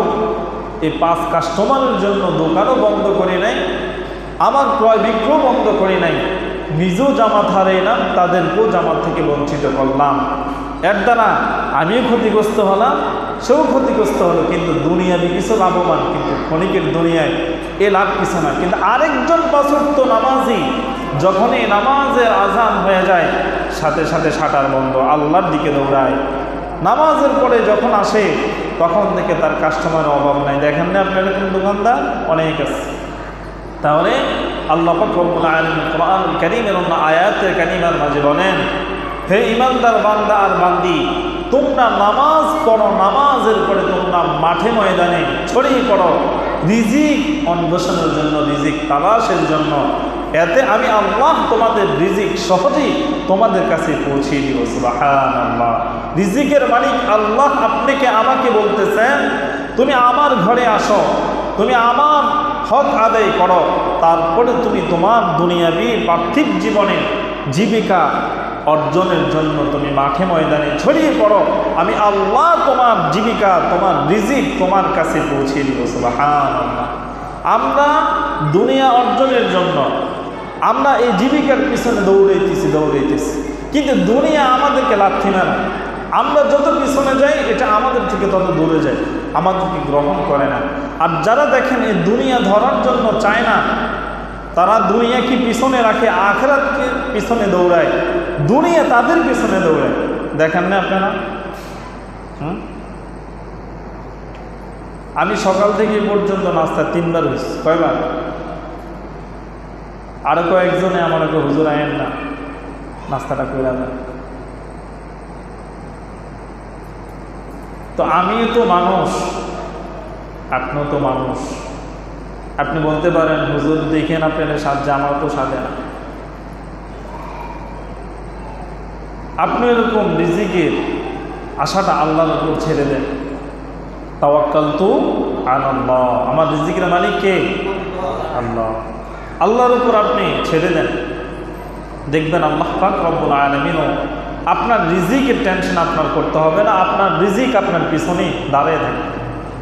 রিজিক আপনার পিছনে দাঁড়িয়ে থাকবে, আমাকে ধরো, আমাকে নাও, আমাকে খাও। আর আমি যদি তা না করে বরং রিজিকের মালিককে ছেড়ে দিয়ে রিজিকের পিছনে দৌড়াই, আমি দৌড়াইতে পারবো কিন্তু রিজিক আমার ধরা ছোঁয়া আসবে না। কেন? রিজিকের মালিকের পিছনে আমি দৌড়াই না, তো রিজিক আমার পিছনে আসবে কিনা। এই জন্য আপনাদের কাছে অনুরোধ, 5 ওয়াক্ত নামাজ সুন্দরভাবে আপনি পরিপাটি করেন, ইনশাআল্লাহ রিজিকে বরকত আসবেই আসবে, আসবেই আসবে। তার কারণ রিজিকের মালিককে আল্লাহ, ওনারই ওয়াদা, ওনারই কথা। এজন্য জুমার দিনের বৈশিষ্ট্য, ইসলামী শরীয়তের বিধান, জুমার দিনের মহত্ব সীমাহীন। জুমার দিনকে জুমার দিন বলে নামকরণের কারণ কি? জুমার দিনে আল্লাহ তাআলা হযরত আদম আলাইহিস সালামের শরীরের বিভিন্ন অংশ সংযোজন করেছেন, এক জায়গায় একত্রিত করেছেন। এই জন্য এই দিনকে জুমার দিন বলে নামকরণ করা হয়েছে। কি বললাম? জুমার দিনকে জুমার দিন বলে নামকরণের কারণ হচ্ছে এই দিনে আল্লাহ তাআলা হযরত আদম আলাইহিস সালামের শরীরের বিভিন্ন অংশকে এক জায়গায় একত্রিত করছেন। এই জন্য এই দিনকে জুমার দিন বলে নামকরণ করা হয়েছে। এখন রাসূলুল্লাহ সাল্লাল্লাহু আলাইহি ওয়াসাল্লাম বলেন, এই বরকতের দিনটি আল্লাহ পাক একমাত্র আখিরি পয়গম্বর নবী মুহাম্মদুর রাসূলুল্লাহ সাল্লাল্লাহু আলাইহি ওয়াসাল্লামের উম্মতকে উপহার দিয়েছেন। সুবহানাল্লাহ।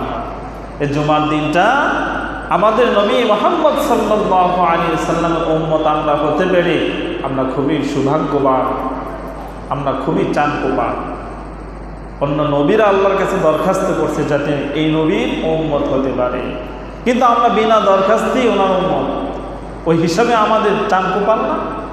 আমাদের ভাগ্য কত ভালো, ওই নবীকেই, ওই নবীর উম্মতদেরকে আল্লাহ তাআলা জুমার দিন একটা পবিত্র দিন দান করছেন। সুবহানাল্লাহ। এই জন্য আপনাদের কাছে এখন যে কথাগুলো বলবো খুব গুরুত্ব সহকারে শুনবেন। জুমার দিনের ফজিলত হযরত আবু হুরায়রা রাদিয়াল্লাহু তাআলা থেকে বর্ণিত হাদিসে আসছে, রাসূলুল্লাহ সাল্লাল্লাহু আলাইহি ওয়াসাল্লাম বলেন, জুমার দিনে মসজিদের দরজায় ফেরেশতারা দাঁড়ায়া যায়। জুমার দিন ফেরেশতারা কোথায় দাঁড়ায় যান? এই দরজায়, মেন দরজায় দাঁড়ায়া যায়। দাঁড়ায়া কি করে? আল্লাহর হাবিব বলেন, জুমার দিন যখন আজান হয়ে যায়, আজানের পরে ফেরেশতারা মসজিদের দরজার মাঝে দাঁড়ায়া যান। খাতা আর কলম নিয়ে সর্বপ্রথম যে মুসল্লি আল্লাহ তাআলার ঘরে প্রবেশ করেন, ওই বান্দার আমল নামে আল্লাহ পাক রব্বুল আলামিন কি পরিমাণ সওয়াব লিপিবদ্ধ করতে ফেরেশতাকে আদেশ করেন। আল্লাহর হাবিব বলেন, আল্লাহর রাস্তায় যদি একটা উট কুরবানি করা হয়, একটা উট কুরবানি করলে যে পরিমাণ তার আমল নামায় সওয়াব আল্লাহ তাআলা দিতেন, কোন বান্দা যদি জুমার দিন সবার আগে আল্লাহর ঘরে প্রবেশ করে জুমার নামাজ আদায়ের জন্য, আল্লাহ সুবহানাহু ওয়া তাআলা ফেরেশতাকে বলেন, ও ফেরেশতা, আমার এই বান্দার আমল নামায় একটা উট কুরবানি করার সমপরিমাণ সওয়াব লিপিবদ্ধ করে দাও। সুবহানাল্লাহ। এরপর আল্লাহর হাবিব বলেন, দ্বিতীয়ত যে আল্লাহর বান্দা আল্লাহ তাআলার ঘরে জুমার নামাজ আদায়ের জন্য প্রবেশ করেন, আল্লাহ তাআলা বলেন, আল্লাহর হাবিব বলেন, যদি একটা গরু কুরবানি করেন, গরু কুরবানি করার কারণে যে পরিমাণ সওয়াব তার আমলনামায় দেওয়া হতো, আল্লাহ তাআলার ঘরে পবিত্র জুমার নামাজ আদায়ের জন্য দ্বিতীয় মুসল্লি হিসাবে আল্লাহর ঘরে ঢোকার কারণে আল্লাহ তাআলা তখন ফেরেশতাকে বলেন, ফেরেশতা, একটা গরু কুরবানি করলে যে পরিমাণ সওয়াব তার আমলনামায় দেওয়া হতো, তুমি আমার এই বান্দার আমলনামায় একটি গরু কুরবানি করার সওয়াব লিপিবদ্ধ করে দাও। সুবহানাল্লাহ। এরপর আল্লাহ হাবিব বলেন, তৃতীয়ত যেই ব্যক্তি আল্লাহ তাআলার ঘরে জুমার নামাজের জন্য প্রবেশ করবেন, আল্লাহ রাস্তায় একটি দুম্বা কুরবানি করলে যে পরিমাণ সওয়াব হতো, আপনি আমি তৃতীয় মুসল্লি হওয়ার কারণে আল্লাহ পাক রব্বুল আলামিন বলেন ফেরেশতাদের আমার বান্দার আমল নামে একটা দুম্বা কুরবানি করার সমপরিমাণ সওয়াব লিপিবদ্ধ করে দাও। সর্বশেষ যে আল্লাহর বান্দা আল্লাহর ঘরে পবিত্র জুমার দিনের মুসল্লি হবে তার আমল নামে কি পরিমাণ সওয়াব লিপিবদ্ধ করা হবে। আল্লাহর হাবিব বলেন সর্বশেষ জুমার দিনের মুসল্লি হিসাবে যে আল্লাহর ঘরে প্রবেশ করবে তার আমল নামে আল্লাহর রাস্তায় একটা ডিম যদি দান করা হয় যে পরিমাণ সওয়াব দেওয়া হবে একটা ডিমের সম পরিমাণ সওয়াব তার আমল নামে দেওয়া হবে। সুবহানাল্লাহ। তাহলে আল্লাহ শুরু থেকে নিয়ে শেষ পর্যন্ত কাউকে বঞ্চিত করেন নাই। এই হাদিস দ্বারা জুমার দিনের ফজিলত আছে নাকি নাই? প্রমাণিত হচ্ছে কি হচ্ছে না? তাহলে যে আগে আসে সে লাভে আছে না লসে আছে? কথা কম। যে প্রথমে আসে সে লাভে আছে না লসে আছে? আর যে সর্বশেষ আসে তার কি লস আছে? লস নাই। এতটুকুই লস, আগে আসলে যে পরিমাণ পাইতো কিন্তু পরে আসার কারণে কম পাইছে, কিন্তু আল্লাহ বঞ্চিত করেন নাই, দিছেন, একটু দিছেন যাতে এই বান্দাও দুঃখ আফসোস না করে। গেলাম তো গেলাম, আল্লাহ কিছুই দিল না। না, আল্লাহ বলেন না আমি তোমাকে কিছু থেকে বঞ্চিত করি নাই, দিছি কিছু, বঞ্চিত হও না। তো যে আল্লাহ আপনাকে আমাকে আসলে পরে এই পরিমাণ দিতে পারেন, শেষে আসলে পরেও বঞ্চিত করেন না, সে আল্লাহ চাইলে তো যা এখানে বর্ণনা করেছে এর চাই তো বেশি দিতে পারেন না? তাহলে আপনার আমার এখন জুমার দিনে সবার শেষে আসবেন না সবার আগে আসবেন? সবার শেষে আসবেন না সবার আগে আসবেন? জুমার দিন তো নামাজ আপনাকে পড়তেই হবে, আসবেনই আপনি পরে কেন আসেন? এখন আমরা যদি জুমার নামাজ না পড়ি, জুমার নামাজকে ছেড়ে দিই, এই জুমার নামাজ না পড়া এবং জুমার নামাজকে ছেড়ে দেওয়া এটার পাপ যে কত ভয়াবহ এ সম্পর্কে কিছু না শুনলে জুমার দিনের কদর এবং গুরুত্ব আমাদের মোটেই বুঝে আসবে না। তার কারণ আমরা এমন এক জাতি, যখন আশার বাণী শোনায় তখন মোটামুটি শরীরে একটা ইমেজ আসে, আর যখন আরেকটু ভয়ানক বেশি সম্পর্কে কিছু শোনায় তখন মন পুরোপুরি এদিকে আকৃষ্ট হয়। এজন্য আল্লাহ তাআলা সর্বপ্রথম ফজিলতের কথা শুনেছে। এখন যদি না করো তোমার কি দিব শাস্তিরা, এটা একটু শোনো। এরপরে যদি আবার ভালো হয়ে যাও তাহলে তোমার কি পুরস্কার দিব তাও শোনো। তাহলে এখন আমরা শুনবো কি, জুমার দিনের জুমার নামাজ যদি কেউ ছেড়ে দেয়, জুমার নামাজ না পড়ে, তার ভয়াবহতা কি। আল্লাহর হাবিব সাল্লাল্লাহু আলাইহি ওয়াসাল্লাম বলেন প্রতিটি মুসলিমকে অবশ্যই যারা বালেগ প্রাপ্ত বয়স্ক তাদের উপর জুমার নামাজ আদায় করা হলো ফরজ। যদি একে একে কোনো আল্লাহর বান্দা 3 জুমার নামাজকে ছেড়ে দেয়, কত? যদি একে একে কোনো আল্লাহর বান্দা 3 জুমার নামাজ ছেড়ে দেয়, জুমার নামাজ না পড়ে, আল্লাহ পাক রব্বুল আলামিন তার এই দিলের মাঝে এমন মোহর মারেন যা কখনো মোছা যায় না, যা কখনো রদ বদল করা যায় না। নাউযুবিল্লাহ। আল্লাহ তাআলা যদি মোহর মেরে দেন, মোহর মারা দিল এত শক্ত, এই মানুষের দিল কখনো কাঁদে না, কখনো নরম হয় না, কখনো সে অনুতপ্ত হয় না, লজ্জিত হয় না, বেহায়া হয়ে যায়। আল্লাহর হাবিব বলেন ইযা লাম তাস্তাহি ফাসনা মা শি'তা, যার হায়া লজ্জা নাই তার মনে যা চায় সে তাই করতে পারে। আপনি কি চান একজন বেহায়া মানুষ হইতে? আপনি কি চান একজন নির্লজ্জ মানুষ হইতে? আপনি কি চান আপনার কোনো শরম না থাক মানুষ আপনাকে বেহায়া বলক? চান কি? তাহলে জুমার নামাজ ছাড়া যাবে না, জুমার নামাজ অবশ্যই পড়তে হবে। আর যদি ভাইজান ছেড়ে দেন, আপনার আমার এই দিনের মাঝে মোহর মেরে দিবেন কে? আল্লাহ। আল্লাহ কত দুঃখ আফসোস করে বলতেছেন, বান্দা আমি আল্লাহ তোমাকে ভালোবাসি, আমি আল্লাহ তোমাকে দয়া করি, আমি আল্লাহ চাই না তোমাকে জাহান্নাম দিতে, আমি আল্লাহ চাই না তোমাকে ধ্বংস করতে, আমি আল্লাহ চাই ক্ষমা করে তোমাকে জান্নাতে দিতে। মুসলমানই যদি জাহান্নামে যেতে হয়, যারা বেদিন বেঈমান তাদের অবস্থা কি হবে? এজন্য একটু আশার বাণী আল্লাহ তাআলা বলতেছেন, বান্দারে যত বড় গুনাহগার হও, সেই গুনাহ যদি স্বীকার করো, অনুতপ্ত হয়ে আমার কাছে ক্ষমা চাও, আমি আল্লাহ তোমাকে মাফ করে দিব। সুবহানাল্লাহ। এমন একটা মালিক, শুধু ক্ষমা করে নাকি উসিলা খুঁজে, কি খুঁজে? আর আমরা দুনিয়ার মানুষ কারে কেমনে ধরে ইচ্ছা মতো চেঁচা দিব, এই কৌশল খুঁজি কেমনি যে তারে পাই। যদি কোনোভাবেই শুধু পাইছি তো বোঝানো তারে, তো তার খবর আছে 12 মাস বছর যায় না, আর 30 দিনে মাস যায়, তারে বোঝানো কয়দিনই বছর আর কয়দিনে মাস, ঠিক না? আমরা মানুষকে শাস্তি দেওয়ার জন্য মানুষের দোষ খুঁজি, আল্লাহ বান্দাকে ক্ষমা করার জন্য ওসিলা খোঁজে। তাহলে দয়া বেশি কি মানুষের না আল্লাহ? কিন্তু তারপরও আল্লাহর কাজ করতে ভালো লাগে না, আল্লাহর কথা শুনতে ভালো লাগে না, আল্লাহর পথে চলতে ভালো লাগে না, আল্লাহর বিধান ফরমান অনুযায়ী জীবনকে সাজাইতে ভালো লাগে না, নিজের জীবন জিন্দিগি নিজের মনের মতো সাজাইতে নিজের ভালো লাগে। এই ভালো লাগাতে অশান্তি, শান্তি তো নাই। আর আল্লাহর বিধান অনুযায়ী চলাতে শান্তি না অশান্তি? শান্তি আর শান্তি আর শান্তি। এজন্য রাসূলুল্লাহ সাল্লাল্লাহু আলাইহি ওয়াসাল্লাম হাদিসে পাকের মাঝে আরও বলেন, আল্লাহ পাক রব্বুল আলামিন যেই বান্দা আর বান্দি কোনো অনিষ্ট অথবা ভয় ছাড়া, কোনো অনিষ্ট অথবা ভয়ের কোনো ওজর ছাড়া জুমার নামাজকে ছেড়ে দেয়, আল্লাহ পাক রব্বুল আলামিন তার নামটা মুনাফিকদের এমন তালিকায় লেখেন, জীবনও কখনো সে মুনাফিকের তালিকা থেকে আল্লাহ তার নাম কর্তন করবেন না। নাউযুবিল্লাহ।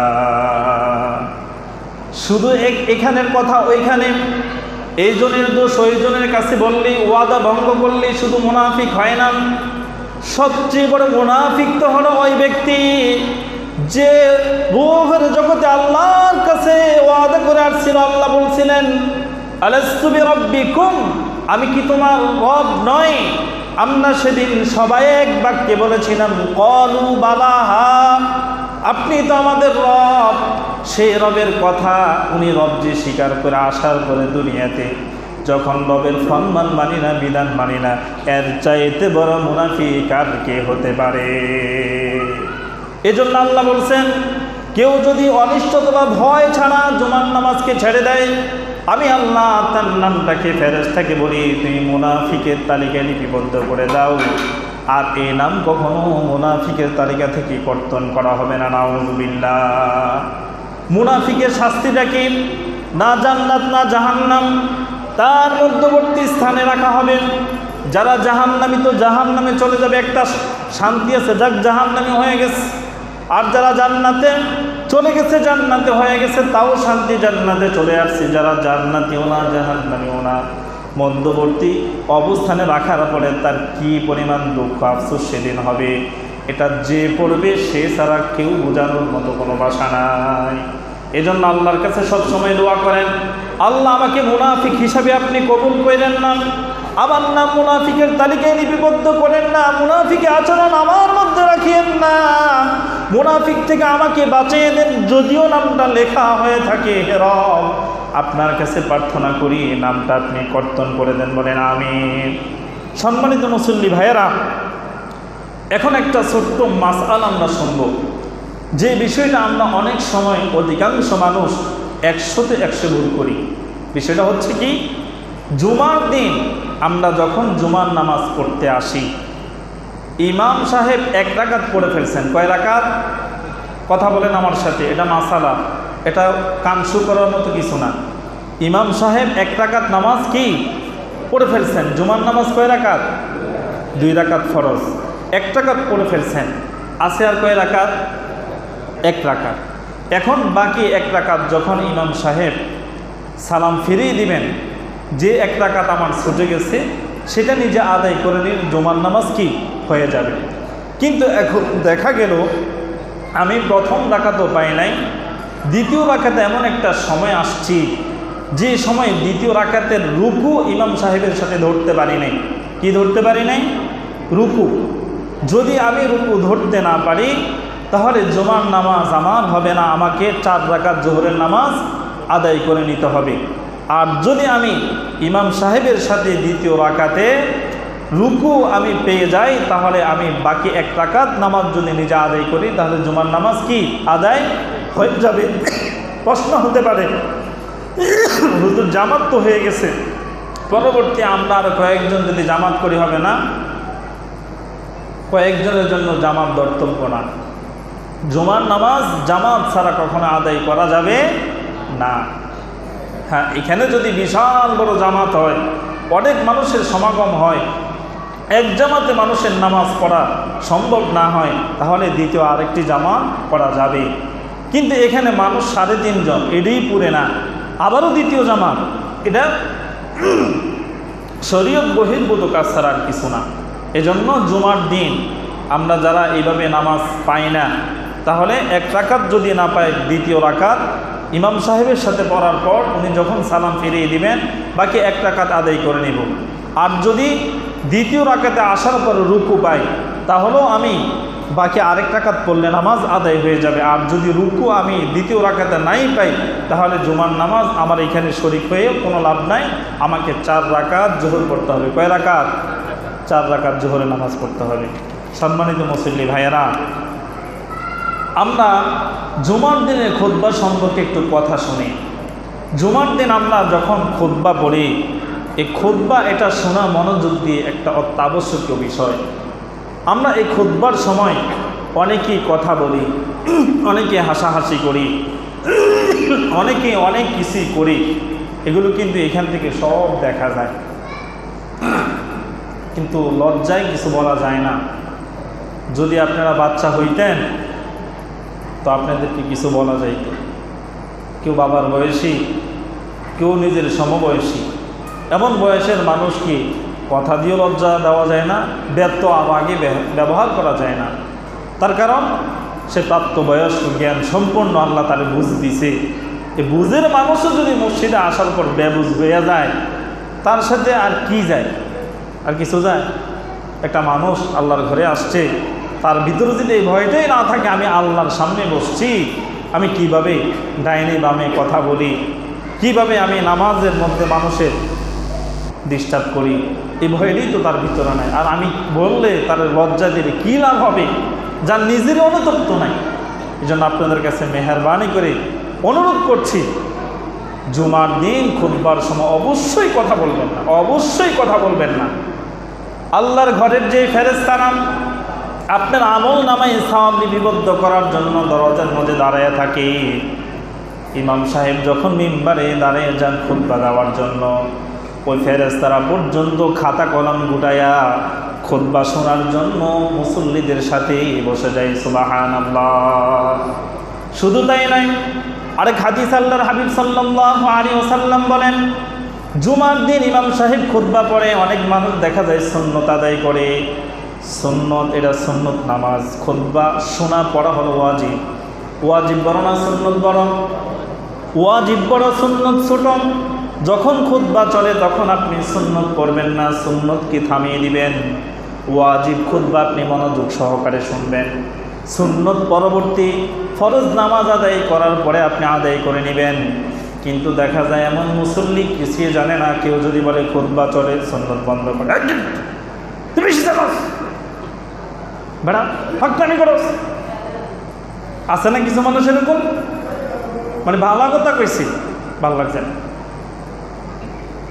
ওয়াজিব ছেড়ে দিয়ে উনি সুন্নত করতেছে, তো উনি কি সওয়াব অর্জন করতেছে না গুনাহগার হইতেছে? গুনাহগার হইতেছে। এই জন্য যখন খুতবা চলে তখন অবশ্যই সুন্নত পড়বেন না, সুন্নত পরে আদায় করে নেবেন, তখন খুতবাই শুনবেন। এখন আপনারা বলেন, সুন্নত নামাজ পড়তেছে সেটা কি বলছে পড়া যাবে না, আর তখন যদি কথা বলি তা কি হবে? আল্লাহর হাবিব বলেন, আল্লাহর ঘরে ঢুকার পরে যখন কোনো বান্দা কথা বলেন, ফেরেশতারা তাকে সুন্দরভাবে প্রথমে লক্ষ্য করে বলে, হে আল্লাহর বন্ধু তুমি কথা বন্ধ করে দাও। কি বলল? হে আল্লাহর বন্ধু তুমি কথা বন্ধ করে দাও। প্রথমবার তাকে নিষেধ করার পরে যখন কথা বন্ধ করল না, দ্বিতীয়বার আবারও ফেরেশতা বলে, হে আল্লাহর বান্দা তুমি কথা বন্ধ করে দাও। দ্বিতীয়বারও যখন সম্মান সূচক বাক্য ব্যবহার করার পরও কথা বন্ধ করে না, তৃতীয়বার ফেরেশতারা বলে, হে আল্লাহর দুশমন, কথা বন্ধ কর। নাউযুবিল্লাহ, কই বন্ধু, কই বান্দা, কই দুশমন। কিন্তু এই মসজিদে আসার পর কত কথা যে মনে হয়, আল্লাহ, এর আগে একটু মনে থাকে। এরপর আরেক হাদিসে আসছে, আল্লাহ রাসূল সাল্লাল্লাহু আলাইহি ওয়াসাল্লাম বলেন, যখন খতিব সাহেব আলোচনা করেন, আমরা অনেকে আছি তাসবিহ পড়তে থাকি, সুবহানাল্লাহ সুবহানাল্লাহ। না না, খতিব সাহেব যখন আলোচনা করেন তখন তোমার সুবহানাল্লাহ সুবহানাল্লাহর চাইতে খতিব সাহেবের আলোচনা শোনা তোমার জন্য শ্রেষ্ঠ। শুধু শ্রেষ্ঠ না, কেমন, আল্লাহর হাবিব বলেন 70 বছর নফল ইবাদত করলে যেই পরিমাণ সওয়াব তোমার আমলনামায় লিপিবদ্ধ করা হবে, একটা দ্বীনি বিষয় যদি তুমি এখান থেকে অর্জন করো, 70 বছর নফল ইবাদত করার সমপরিমাণ সওয়াব তোমার আমলনামায় দেওয়া হবে। সুবহানাল্লাহ। দেখছেন, আমরা হুজুরের আলোচনা হুজুর করব না, সমস্যাকে আমি করতে থাকি। আপনি এই তসবিহ পড়লে আমার কথা শুনেন কীভাবে? আমার মাথায় ধরেন। তাহলে আপনার তসবিহ পড়ার সওয়াব বেশি না আমার কথা শোনার সওয়াব বেশি? এরপর আল্লাহর হাবিব বলেন, কিছু কিছু মানুষ আছে জুমার দিন, জুমার আদব বলতেছে এখন, জুমার আদব মসজিদে যখন আসে, আসার পরে আসছে সবার শেষে, কিন্তু এই বান্দা আসে সবার আগে, আসে নাকি নাই? আসছে সবার পরে, কিন্তু আইসা সামনের কাতারে আসে, সে মানুষের কাঁধ ডেঙ্গিয়া ডেঙ্গিয়া আসে। আল্লাহর হাবিব বলেন, তুমি যখন আল্লাহর ঘরে আসছো, যেই জায়গায় তুমি জায়গা পাও সেখানে বসে যাও। মানুষের কাঁধ ডেঙ্গিয়া ডেঙ্গিয়া তুমি সামনের কাতারে আসার তোমার অধিকার নাই। যারা এগুলো করেন চরম বেয়াদবি করেন। আরেক হাদিসে আল্লাহর হাবিব বলেন, মসজিদে ঢোকার পরে কোনো আল্লাহর বান্দা যেখানে বসে গেছে এটি তার জায়গা, এমন কোনো মানুষের অধিকার নাই এখান থেকে তাকে উঠিয়ে দেওয়া, তুমি উঠে যাও, এখানে আমি বসবো। তার কারণে ঘরটা কার? জোরে বলেন, এই ঘরটা কার? এখানে গরিব ধনী সবাই কি? জোরে বলেন, সবাই কি?